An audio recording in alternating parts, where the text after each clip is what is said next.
అందరికీ నమస్తే మిత్రులారా. ఈరోజు కొంత లేట్ అయింది వ్యక్తిగతమైన వర్క్ మీద. అయితే మనం గత కొంతకాలంగా తెలంగాణ రాష్ట్రంలోని సర్పంచ్ ఎన్నికలకు సంబంధించి 3 విడతలుగా ముగించబడింది. దాంట్లో భాగంగా అంటే మనం దాంట్లో కొంత సూక్ష్మంగా పరిశీలించే ప్రయత్నం చేశాం. అంటే గ్రౌండ్ లెవెల్లో ఎలా ఉంది రియాలిటీ, అంటే దానికి కొన్ని కారణాలు ఉన్నాయి. ఆ కారణాలు ఏంటంటే మామూలుగా చూస్తే పల్లెటూర్లలో ప్రశాంతమైన వాతావరణంలో ఎవరి పనులు వారు చేసుకుంటూ చాలా ఆనందంగా ఉన్నట్టుగా అగుపడతారు. కానీ రియాలిటీలో అలా ఉండదు. అయితే దానికి చాలా కారణాలు ఉండిండొచ్చు. అయితే చూశాను, అంటే మనం ఆల్రెడీ కొంత గ్యాప్ ఉంది మనుషుల మధ్యలో. దీనికి కారణాలు ఏందని చూస్తే ఇప్పుడు ఈ పంచాయతీ ఎన్నికలు పేరుతోన ఊర్లలో ప్రశాంతమైన వాతావరణంలో కూడా పంచాయతీలు పెట్టే పరిస్థితి వచ్చినట్టు కనపడింది. అయితే ఇది ఈ ఎలక్షన్లకే పరిమితమా లేకుంటే ఇంకా వేరే వాటికి కూడా అంటే అంతటా అక్కడే ఉంది. ఏది ఎంపీటీసీ ఎలక్షన్లు అప్పుడు కొంత ముక్కలు అవుతుంది, తర్వాత ఎమ్మెల్యే ఎలక్షన్లు అప్పుడు కొంత ముక్కలు అవుతుంది, సింగిల్ విండో అప్పుడు కొంత ముక్కలు అవుతుంది. ఈ ఎలక్షన్లకు వల్ల విడిపోతుండ్రు అన్నట్టు. అంటే కొంతమంది భార్యాభర్తలు చేయడం, సొంత అన్నదమ్ములు పోటీలు చేయడం, సొంత కుటుంబ సభ్యులు పోటీ చేయడం, ఆ గ్యాప్ అలా కొనసాగుతూ ఉంది అన్నట్టు. వ్యక్తిగతంగా నాకు తెలిసి ఒకరిద్దరు కూడా అలా వాళ్ళ జీవితాంతం గ్యాపులనే ఉన్నారు.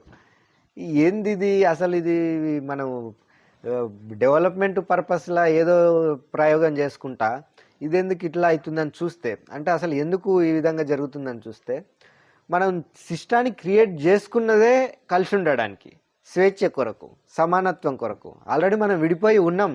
కులం పేరుతో కావచ్చు, మతం పేరుతో కావచ్చు, భక్తి పేరుతో కావచ్చు, భాష పేరుతో కావచ్చు, ప్రాంతం పేరుతో కావచ్చు, ఆల్రెడీ విడిపోయినాం.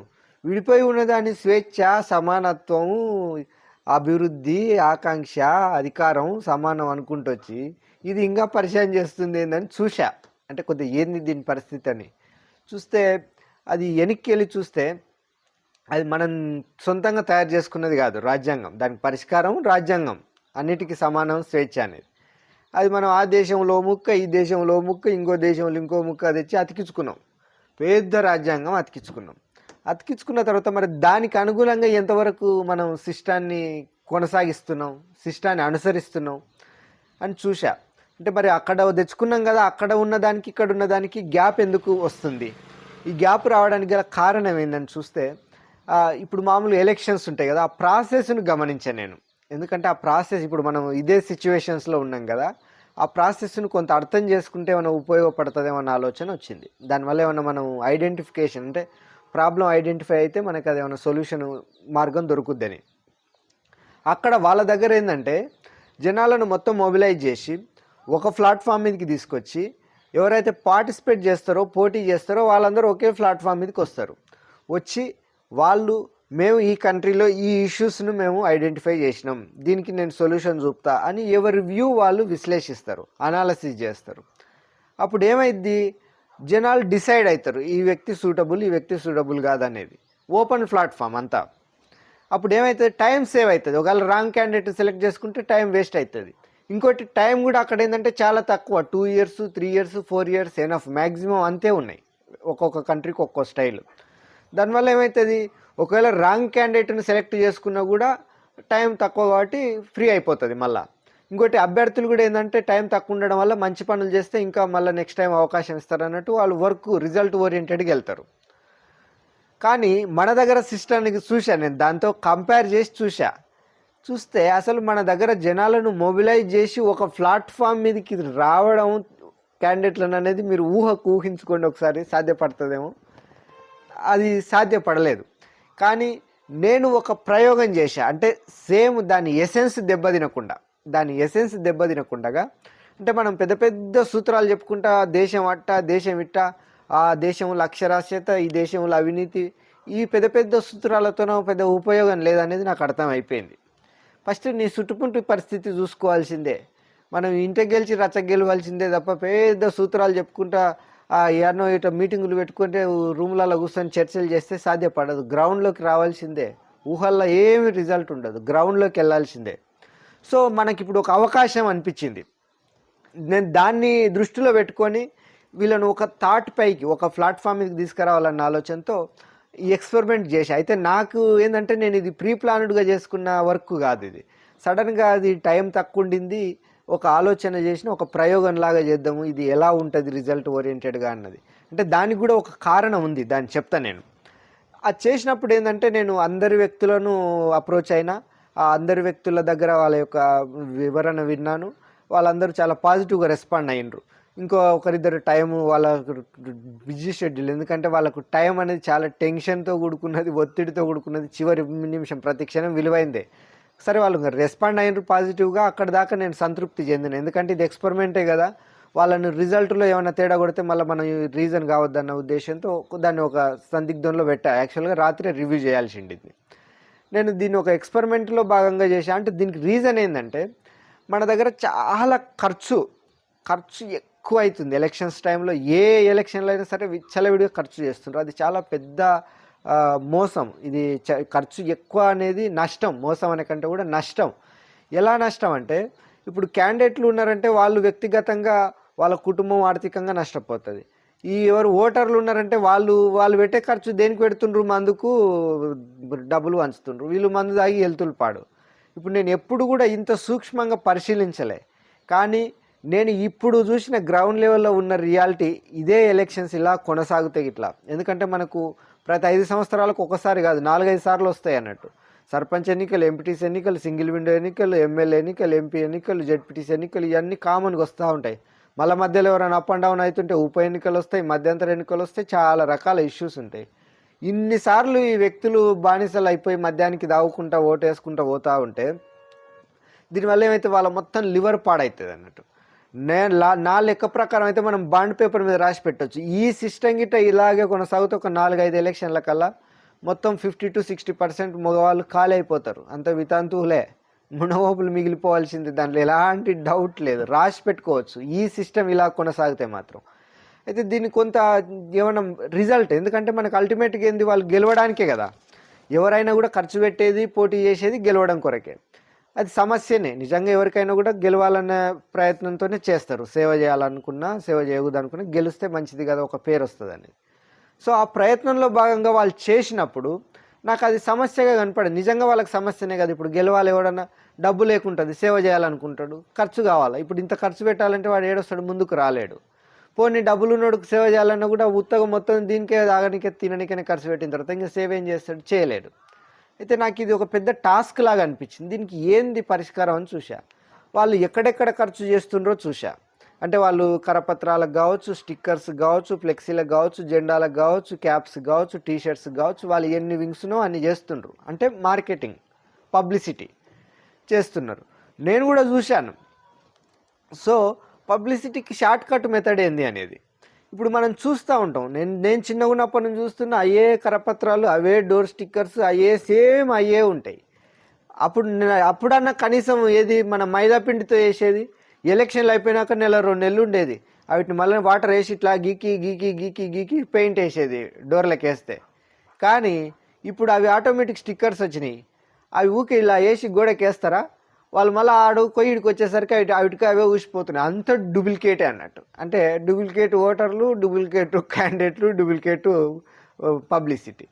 అంతకంటే ఎఫెక్టివ్గా ఎట్లా చేయొచ్చు అన్నది నాకు ఒక ఆలోచన వచ్చింది.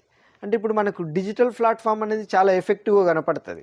ఇప్పుడు యూట్యూబ్ వచ్చింది, ఇన్స్టా వచ్చింది, ఫేస్బుక్ వచ్చింది, లింక్డ్ఇన్ వచ్చింది, వాట్సాప్ వచ్చింది, టెలిగ్రామ్ వచ్చింది, చాలా రకాల్లో వచ్చేసినాయి అన్నట్టు మార్కెట్లోకి. అవి ఆల్రెడీ గ్రౌండ్లోకి వచ్చినాయి, విలేజ్లకు కూడా వచ్చినాయి. ఇన్ని ప్లాట్ఫామ్స్ ఉన్నాక వీళ్ళు మళ్ళీ దీంట్లో ఖర్చు పెట్టుకోవడం ఎందుకు అన్న దగ్గర నేను ఆగా. ఎందుకంటే నువ్వు ఏం చేయాలనుకుంటున్నావు, నువ్వు ఏం సమస్యలు ఐడెంటిఫై చేసినావు, వాటిని ఎలా పరిష్కరిస్తావు అన్న చూస్తే నేను ఆ సమస్యలను చూసాను. నా చుట్టూరా ఎన్నో సమస్యలు ఉన్నాయి, వాటికి పరిష్కారం కూడా ఉంది. అసలు సంగతి పక్కకెట్టి ఇది ఎక్కడో పక్కదో పోతుంది ఏంది, ఈ ప్లాట్ఫామ్స్ ఉన్నాయి కదా వినియోగించుకోవచ్చు అన్న దగ్గర నేను స్టార్ట్ చేశాను. చాలా బాగా అనిపించింది, రిజల్ట్ ఓరియంటెడే. ఎవరైనా కూడా మీరు అప్కమింగ్ డేస్లలో కరెక్ట్గా మీకు సర్వీస్ చేయాలన్న ఆలోచన ఉండి పబ్లిక్లోకి వెళ్ళాలనుకుంటే మాత్రం ఈ డిజిటల్ ప్లాట్ఫామ్స్ చాలా ఉపయోగపడతాయి, ఫ్రీ ఆఫ్ కాస్ట్, అందరి దగ్గర అన్నీ ఉన్నాయి కాబట్టి వనరులు. ఇది మనం ఈరోజుతో క్లోజ్ చేయాలనుకుంటున్నాం. ఏది, ఈ రాజకీయాలకు సంబంధించి 1-2 వీడియోలు ఏమైనా వీళ్ళు అయితే అప్లోడ్ చేసి, ఇది పరిష్కారమే, ఇది నాకు ఒక అవగాహన వచ్చింది అన్నట్టు. అంటే మనకు ఎక్కడ ఉంది, మనం స్టడీ చేయాలనుకున్న దానికి ఒక కన్క్లూజన్ లాగా దొరికింది. ఏది ఏమైనా ఫైనల్గా మనం చెప్పాలనుకుంటుంది ఏంటంటే ఎవరో ఒకరే గెలవాల్సింది. ఎంతమంది పోటీ చేసినా ఒక్కరు గెలుస్తారు. ఆ వ్యక్తులే ఏ సర్పంచ్, ఏ చిన్న ఊరైనా పెద్ద ఊరైనా ఆ వ్యక్తులు ఒక్కరే సర్పంచ్. ఇప్పుడు చాలా జాగ్రత్తగా ఉండాల్సిన అవసరం, ఎందుకంటే ఓడిపోయిన వాళ్ళకు పెద్ద బాధ్యత ఉండదు. వాళ్ళు రివ్యూ చేసుకోవాలా, అంటే మన దగ్గర ఎక్కడ మిస్ అయింది, మన అనుచరులు ఎవరు ప్లస్ ఎవరు మైనస్ రివ్యూ చేసుకొని వాళ్ళని చక్కదిద్దుకోవడం, మళ్ళీ నెక్స్ట్ ఏమైనా ఉంటే అవకాశం ఉంటే ప్రయత్నించడం, లేదా ఆగిపోవడం. తర్వాత ఇప్పుడు సర్పంచ్లుగా గెలిచిన వాళ్ళైతే ఎస్పెషల్లీ వాళ్ళకేంటంటే వాళ్ళు మరింత జాగ్రత్తగా ఉండాల్సిన సమయం. ఎందుకంటే ఇప్పుడు చాలా జాగ్రత్తగా లేకుంటే ఏమవుతుందంటే తలపానం తోకకొచ్చేదాకా చేస్తారంట. అంత ఇప్పుడు అంతా డిఫరెంట్ బ్యాచ్ ఎంటర్ అయిపోతుంది. మనకు అభివృద్ధి ఇప్పుడు మనకు గెలవక ముందు ఉండే బ్యాచ్ డిఫరెంటు, గెలిచినాక ఉండే బ్యాచ్ డిఫరెంటు, కలిసి ప్రయాణం చేసే బ్యాచ్ డిఫరెంటు. ఈ జోకుడు బ్యాచ్, గోకుడు బ్యాచ్ అంతా వచ్చి చేరిపోతుంది అన్నట్టు చుట్టుపక్కల. ఇప్పుడు ఇంకొద్దిగా అవేర్గా ఉండాల్సిందే, ఎందుకంటే ఇప్పుడు బాధ్యత పెరిగిపోయి ఇప్పుడు ఒక చిన్న కుటుంబాన్ని మనం డీల్ చేయాలంటేనే రకరకాల సమస్యలు, రకరకాల వ్యక్తులు, రకరకాల ఆర్థిక వనరుల కారణాలు వస్తూ ఉంటాయి. ఇప్పుడు 5 సంవత్సరాలు ఒక మొత్తం ఊరును మనం టేకప్ చేసి బాధ్యత తీసుకున్నప్పుడు వాటిని జాగ్రత్తగా డీల్ చేస్తే ఒక గొప్ప మిగిలిపోతాం. అంటే మనకు ఒక వనరులుగా, మంచి వ్యక్తులుగా అవకాశం 5 సంవత్సరాలు అందరికీ రాదు. వచ్చిన అవకాశాన్ని సద్వినియోగం చేసుకుంటే మన పేరు చిరకాలం మిగిలిపోతుంది, మనం చేసిన వర్క్స్ మిగిలిపోతాయి. ఇది మన చుట్టుపక్కల ఊర్లో అన్ని ఊర్లకి ఇప్పుడు తెలంగాణలో 3 విడతలు అయిపోయినాయి. ప్రతి ఊరికి ఏదో ఒక సర్పంచ్ ఎన్నిక అయిపోయి ఉంటాడు. ఆ వ్యక్తి బాధ్యతగా ఉంటే మంచి పేరుతోనే మిగిలిపోతారు. తర్వాత మిగతా వాళ్ళు ఉంటారు కదా, ఓటర్లు, గ్రామస్తులు, ఇది చాలా ప్రశాంతంగా ఉండాల్సిన సమయం. ఎందుకంటే ఆ ఎన్నికల రోజు వరకు మాత్రమే అది పరిమితం చేసుకోవడం. కొందరైతే జీవితాంతం పచ్చిగడ్డేస్తే బగ్గు అన్నట్టుగా కొనసాగిస్తూ ఉంటారు. ఇది చాలా చిన్న టాస్క్. నా లెక్క ప్రకారం అయితే సర్పంచ్ అనేవాళ్ళు ఒక్కరు ఉంటారు ఊరందరికి, కాబట్టి అందరూ కలిసిమెలిసి ఉండడం, ఏమైనా వర్క్స్ ఉంటే కలిసి ప్రయాణం చేసుకోవడం, మనం వాళ్ళకు ఉపయోగపడడం, వాళ్ళు మనకు ఉపయోగపడడం, అలా కొనసాగుతూ ఉంటుంది. జీవితాలు చాలా చిన్నవి, విలువైనవి, సమయం తక్కువ.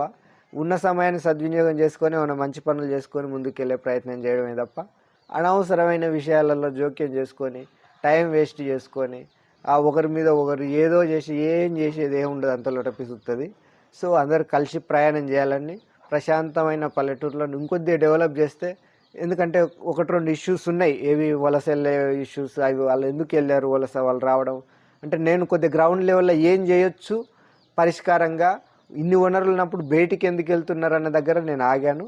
అవకాశం ఉంటే దాన్ని ఈరోజే అప్లోడ్ చేసే ప్రయత్నం చేస్తా. అంటే ఎన్ని రకాలుగా చేయొచ్చు, ఎందుకంటే ఇప్పుడు ఈ గెలిచిన అభ్యర్థులు ఆ గెలిచిన ఆనందంలో రకరకాలుగా హామీలు ఇస్తూ ఉంటారు. ఏది రైట్ ఏది రాంగ్ అన్నది కూడా, ఏది చేస్తే మంచి ఉపయోగపడుతుంది పబ్లిక్ అనే దగ్గర కూడా నేను కొంత స్టడీ చేశా.